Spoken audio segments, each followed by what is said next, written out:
Bismillahirrahmanirrahim. Today we will study the fourth part of our chapter 7, the steering system. Previously we have covered 3 parts. Now today we will talk about steering axis inclination, or simply known as SAI. Now what is steering axis inclination, or it is sometimes known as kingpin inclination? Now let's see this figure. The left illustration shows that the steering axis inclination angle is determined by drawing a line through the center of the upper and lower ball joint. So if we see this short oblique long arm suspension, this is the upper ball joint and this is the lower ball joint, and we draw a line from these 2 points intersecting these 2 ball joints and touching to the ground on the wheel. And then we have this vertical reference axis. So the angle which makes in between the upper and lower ball joints with the vertical reference line, that angle is known as steering axis inclination angle. So the left illustration shows that the steering axis inclination angle is determined by drawing a line through the center of the upper and lower ball joint, and this is the line which is drawn from upper and lower ball joint. This represents the pivot point of the front wheels when the steering wheel is rotated during the cornering.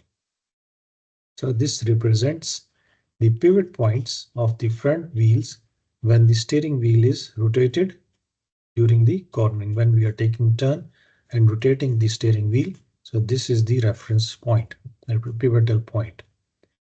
So the right illustration shows that the steering axis inclination angle is determined by a line drawing through the axis of the upper strut bearing mount assembly and the lower ball joint.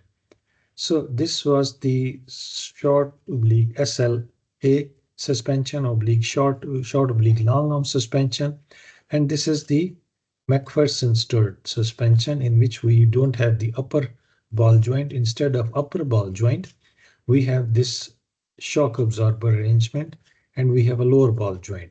So from lower ball joint, draw a vertical line in the center of this shock absorber, and with the vertical line, which the angle which makes the vertical reference line, that angle is the steering axis inclination. This angle is actually somewhere here, this vertical reference line, as this is in the start originating from the center. So this is not like this, it is basically from this center. So the right illustration shows that the steering axis inclination angle is determined by a line drawing a line through the axis of the upper strut bearing mount assembly and the lower ball joint. Steering axis inclination is also known as kingpin acceleration. So remember this thing, this vertical reference line is not correct. It is start from the center of the tire in contact with the ground. From here it is the vertical reference line, and that angle is from that vertical reference line to this strut assembly and the ball joint. That is your steering axis acceleration, if this is the case with McPherson stirred. Now steering axis acceleration, inclination or kingpin inclination.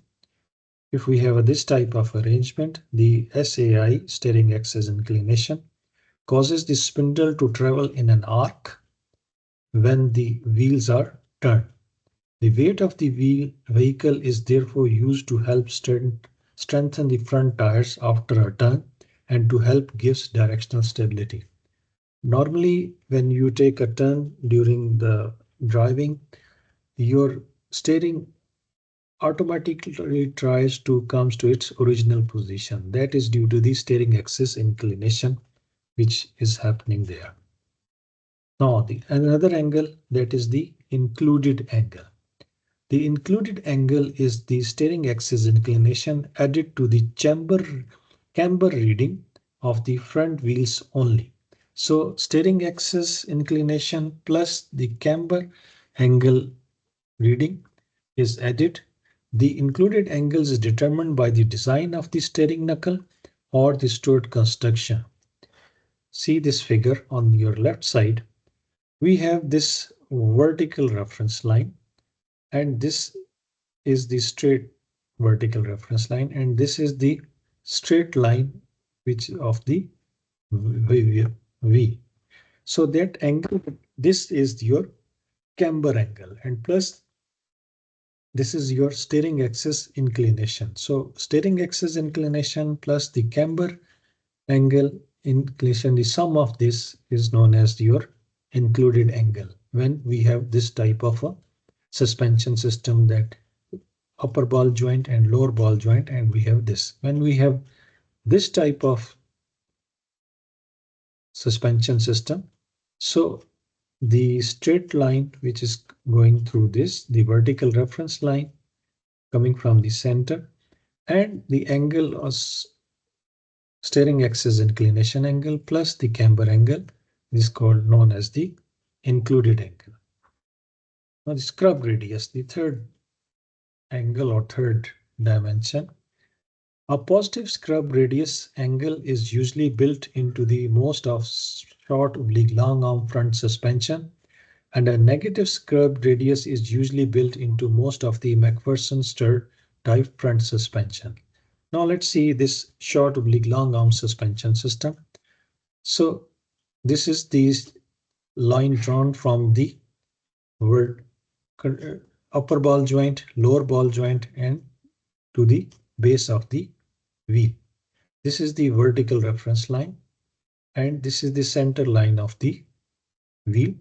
So steering axis inclination angle plus the camber angle plus the vertical reference line. So this make an included angle, and the distance between the line which is coming from the upper ball joint and lower ball joint and touching the ground, that distance from this point to this intersection point of the vertical reference line and the wheel center line, that is your positive scrub angle, if it is there is like this. Now in case of McPherson, we have a negative scrub radius. The line passes through the stirred assembly to the lower ball joint and joining to the wheel on the ground. We have this vertical reference line should be from here, and the wheel center line. So steering axis inclination angle plus the camber angle. So now you see this line is bisecting this wheel reference center line and the vertical side reference line, and it is going ahead of this center line. So this is your negative scrub angle.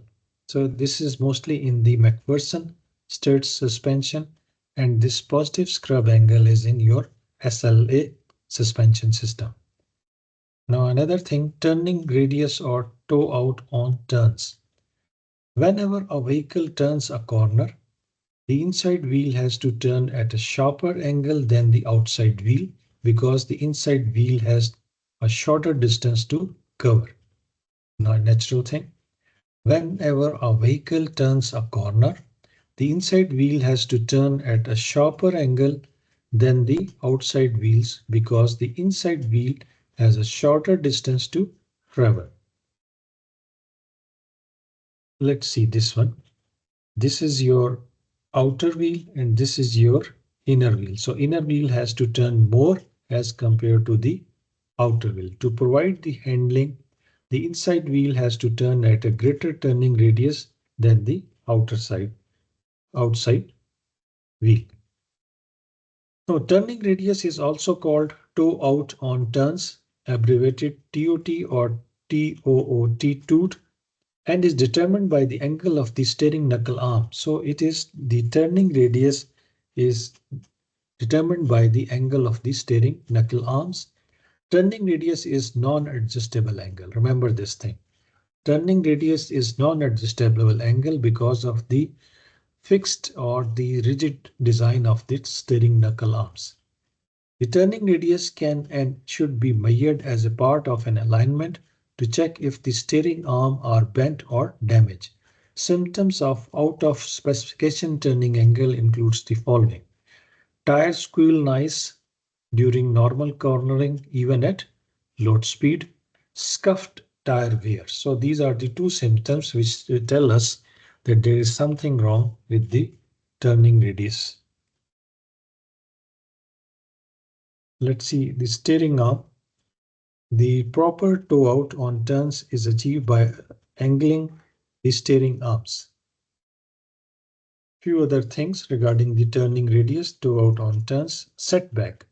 Setback is the angle formed by a line drawn perpendicular at 90 degrees to the front axle. How it looks like, let's see.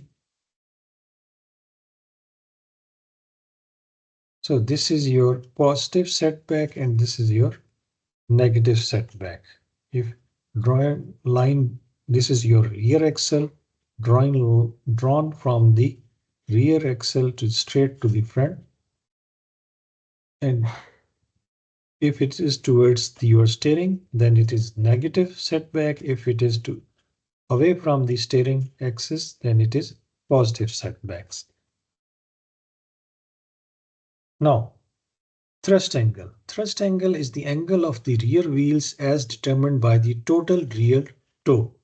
If both rear wheels have zero toe, then the thrust angle is the same as the geometric center line of the vehicle. The total of the rear toe setting determines the thrust line or the direction the rear wheels are pointed. I read it once again. Thrust angle is the angle of the rear wheels as determined by the total rear toe. If both rear wheels have zero toe, then the thrust angle is the same as the geometric center line of the vehicle. The total of the rear toe setting determines the thrust line or direction of the rear wheels are pointed. Now let's see again.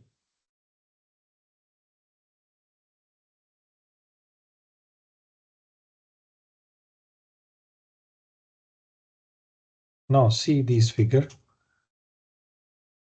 Thrust line drawn from the rear axis, three lines. If it is on zero thrust angle, if all the three lines are parallel to each other. If it is on the right side, thrust line to the right side. And if it is on the left side, it is thrust on the left side.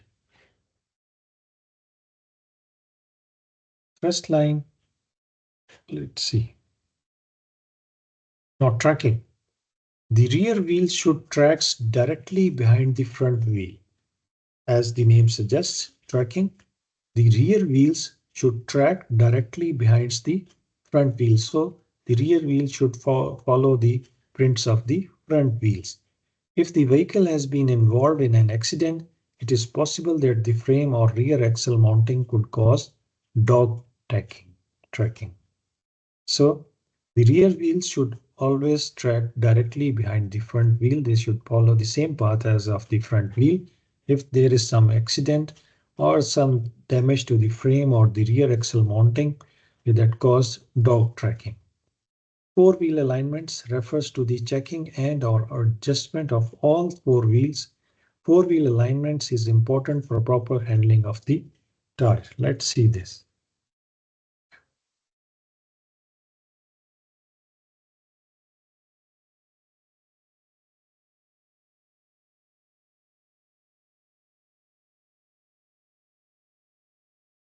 With proper tracking, follow the same path.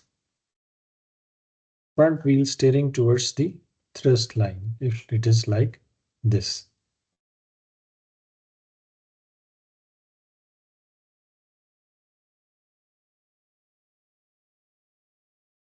Now front steer versus rear steer.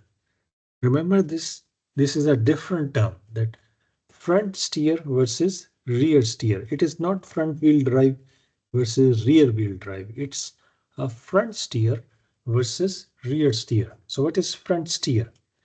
Front steer, also called forward steer, is the term used to describe a vehicle that has the steering gear in front of the front wheel center line. So if this is your front wheel, this is your front wheel, and this is the center line, and your steering gear mechanism in front of that front wheel center line, then we have this forward steer. Having the steering gear located in this position, if your steering gear mechanism is ahead of that front wheel center line, it improves the handling and directional stability, especially the vehicle is heavily loaded. So when we have a forward steer, it helps in improving the handling and directional stability, especially when the vehicle is heavily loaded. Front steer vehicles usually produce an understeer effect that makes the vehicle feel very stable while cornering. So in the vehicles which we have front steer or forward steer, that produces understeer effects that makes the vehicle feel very stable while cornering, while turning. Now, if the steering gear linkages is located behind the wheel center line. So this was the front of the wheel center line. Now behind the wheel center line, it is called rear steer, and the cornering forces are imposed on the steering in the direction of the turn. So the cornering forcing will be acting on the steering in the direction of the turn. This is an oversteer effect. It tends to make the steering easier and makes the vehicle feel less stable. So if we have a rear steer or rear steer, then it tends to make the steering easier and makes the vehicle feel less stable. Most front wheel driven vehicles are rear steering. So in most of the vehicles which we are having nowadays, that uses the rear steering with the rack and pinion steering unit attached to the bulkhead or subframe behind the engine. So in nowadays we are using rear steer technology. Another thing, QUADRASTEER. QUADRASTEER is a four-wheel steering system that dramatically enhances low-speed maneuverability, high-speed stability, and towing capability.